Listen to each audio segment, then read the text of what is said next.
Ouça agora Presente Diário, o devocional de todos os que buscam a Deus.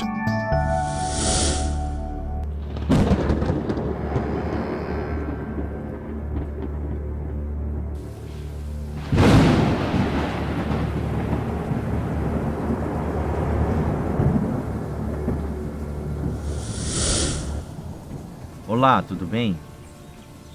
Vamos à Palavra de Deus, segundo livro das Crônicas, capítulo 15, versículo 7. Mas sede fortes, em algumas versões, fortalecei-vos, e não desfaleçam as obras das vossas mãos, porque a vossa obra terá recompensa. Nós vamos falar sobre esforçar, ganhar força, robustez, não esmorecer na obra do Senhor. E o que isso significa? E o que isso requer? Quando a Bíblia diz sede fortes. Primeiro, é uma ordem, não é uma sugestão. Sede é imperativo, sede fortes. Lá em Levítico 11:44 está escrito: Eu sou o Senhor, que vos faço subir da terra do Egito, para que seja vosso Deus. Portanto, vós sereis santos. A minha parte, diz Deus, é ser vosso Deus. A vossa parte é ser santos, porque eu sou santo. Desde quando o Espírito Santo se alegra em que nós estejamos enfraquecidos na obra, esmorecendo ou desistindo, jogando a toalha, pulando do barco? A palavra de Deus nos chama de sal da terra e luz do mundo. E o nosso Deus exige santidade completa de quando estamos imbuídos com a salvação e com o ide por todo o mundo e pregai o evangelho a toda criatura. A santidade ao Senhor, ser forte é ser forte também no corpo, na alma. 1 Tessalonicenses 5:23. Ser forte e separado e santo na obra também no coração. Mateus 5:8. Salmo 24:4. No pensamento, Filipenses 4:8. Colossenses 3:1 e 2. Santidade, força na obra, não esmorecimento também nos lábios. Colossenses 3:8 e 9. E santidade, força, robustez também nos olhos. 1 João 2:15 a 17. E força e robustez, fortalecei-vos e sede santos também nas mãos. Salmo 24:4, Hebreus 12:12, 1 Timóteo 2:8. E força e santidade busca na obra também nos pés. Efésios 6:15, Eclesiastes 5:1. Guarda o teu pé quando entrares na casa do Senhor. Santidade busca robustez, sede fortalecidos, sede fortes, porque a obra tem recompensa também nos ouvidos. Deuteronômio 28:62, Provérbios 21:13, Isaías 50, verso 4 e verso 5. Essa força, sede fortes ou fortalecei-vos, exige a totalidade do ser humano. Deus é essencialmente santo, não pode contemplar o mal. Ele é luz e não tem comunhão com as trevas. Deus abomina o pecado. Ele ama o pecador, mas aborrece o pecado. Pecado é pecado em qualquer tempo, em qualquer cultura, em qualquer época. Amar o pecado é ultrajar o sangue de Cristo. Viver no pecado é colocar-se debaixo do juízo de Deus. Tentar agradar a Deus e tentar agradar ao mundo, procurando explorar o melhor das duas realidades, é enganar-se. Porque a Deus ninguém engana. Ninguém pode servir a dois senhores. Deus não inocenta o culpado. O fogo de Deus é um fogo purificador e ele é fogo consumidor.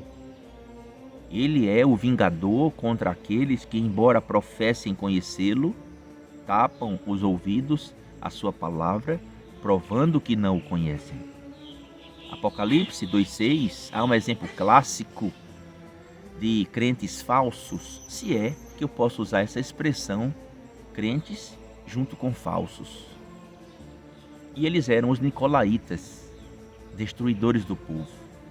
Pregavam uma nova versão do cristianismo, mais atualizada, fizeram upgrade da pregação do evangelho de Cristo sem ter Cristo. Eles pregavam um evangelho sem normas, sem princípios e valores. Não havia doutrina, não havia exigências, não havia santidade. Eles eram liberais, não tinham regras e nem limites. Eles não tinham ordem e nem decência. O que os nicolaítas queriam? Bem, eles queriam aproveitar o melhor da igreja, as benesses da igreja e o melhor do mundo. Era como se diz no adágio, um pé lá e outro cá. Ou crente Raimundo, pé na igreja, pé no mundo. Você já ouviu essa expressão? É um adágio. Eles incentivavam os crentes a comer comidas sacrificadas aos ídolos, ensinavam o sexo antes do casamento e fora do casamento, estimulando assim a imoralidade. Que eram eles? Os nicolaítas de Apocalipse 2,6. Mas graças a Deus que a igreja de Éfeso, forte, vigorosa na obra do Senhor, não tolerou esses nicolaítas e odiou as mais obras dos nicolaítas. É por isso que a carta enviada de Éfeso é tão atual e tão urgente para os nossos dias. Então, a imoralidade, aquilo que não serve, não é para a gente paquerar, não é para a gente flertar, é para a gente odiar, é para a gente não suportar e é para a gente não tolerar. Você entende isso? É algo assim radical. Como quem tem um carcinoma, não toma Dorflex, arranca o carcinoma e faz químio e rádio para sobreviver. Porque não dá para alisar carcinoma, é maligno. A igreja protestante do século XXI já não protesta mais. Somos chamados de evangélicos, mas o evangelho está escasso em muitas igrejas e em muitos púlpitos. Há crentes que olham para a palavra de Deus não como regra de fé e prática, mas como um livro mágico e como um livro místico, e consultam a Bíblia como se estivessem consultando o horóscopo. Uma receita para fazer um bolo. Faz de laranja, ou faz de abacaxi, ou não faz. Só que com a Bíblia é para fazer e é para cumprir. Não é para consultar, é para obedecer. Melhor é obedecer do que sacrificar. Os crentes de agora não querem mais a sã doutrina. Exigente por natureza, porque a doutrina bíblica exige. A doutrina bíblica cobra. Na doutrina bíblica há prestação de contas. Mas os crentes de agora entendem que a sã doutrina não é liberal e faz proibições frente ao pecado. Então alguns crentes ficam com cara feia ou fazem evasão no culto de doutrina, porque sabe que a doutrina não é para massagear. Acham antiético, acham o doutrinador sério e responsável chato, antiquado, desnecessário e enfadonho. Querem então as novidades. Sim, os crentes de agora não querem estudar a palavra, não gostam nem de ler. Querem apenas escutar testemunhos eletrizantes no YouTube. Não querem o evangelho da cruz, mas anseiam pelo evangelho dos milagres. Hoje, em muitos cultos, o que determina as coisas não é mais a palavra de Deus, mas o que é que a freguesia quer. Mas na igreja não há freguês, freguês é na venda. Na igreja há adoradores submissos à palavra. A igreja do século XXI prega não o que é certo, mas a igreja do século XXI prega o que dá certo. E o que dá certo agora? Rock gospel, samba gospel, rap gospel. É assim. Ficam maravilhados com tudo isso e tudo bem. Mas há um ditado popular que diz que nem tudo que reluz. Muitos crentes engolem tudo aquilo que lhes é oferecido porque não estudam a palavra. Então, como é que eles vão se esforçar, fortalecerem-se para a obra do Senhor, se eles nem sabem o que significa esta obra? Crentes que já deveriam estar ensinando na escola dominical, pelo tempo que se converteram, ainda estão como crianças no departamento infantil, agitadas e impelidas de um lado para o outro.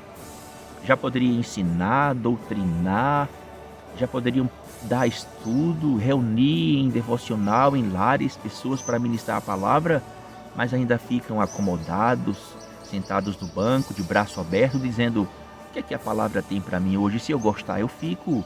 Se eu não gostar, eu me levanto e vou embora.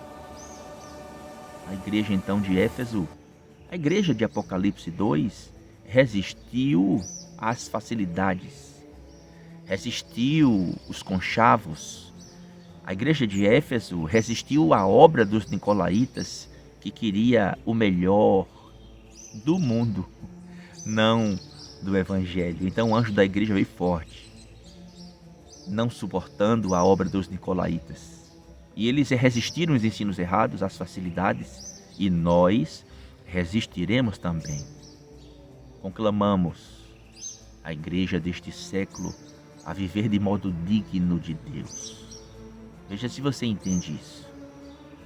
Conclamamos a igreja a viver de modo digno de um Deus que é santo, que é puro.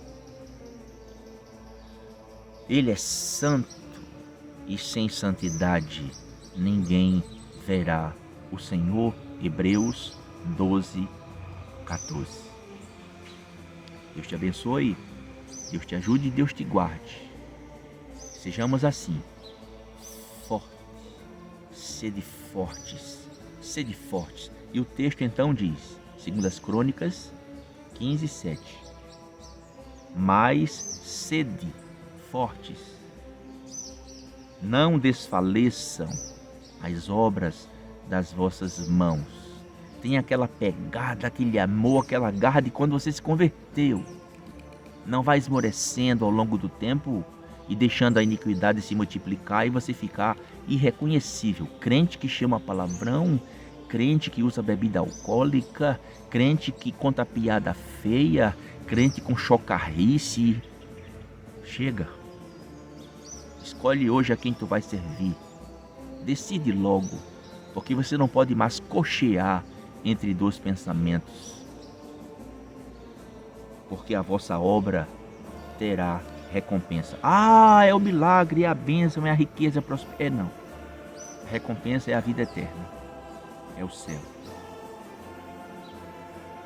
Deus te abençoe. Águas tranquilas, pastos verdejantes. Mais feliz Jesus, do que esta igreja, trabalhando para o Senhor. Nós estamos entrando e vamos avançar. Já é uma hora, não podemos demorar. Vai pregando o Evangelho e transforma as trevas em luz. A vitória da igreja pelo sangue de Jesus. Mas esforçai-vos e não desfaleçam as vossas mãos, porque a vossa obra tem uma recompensa.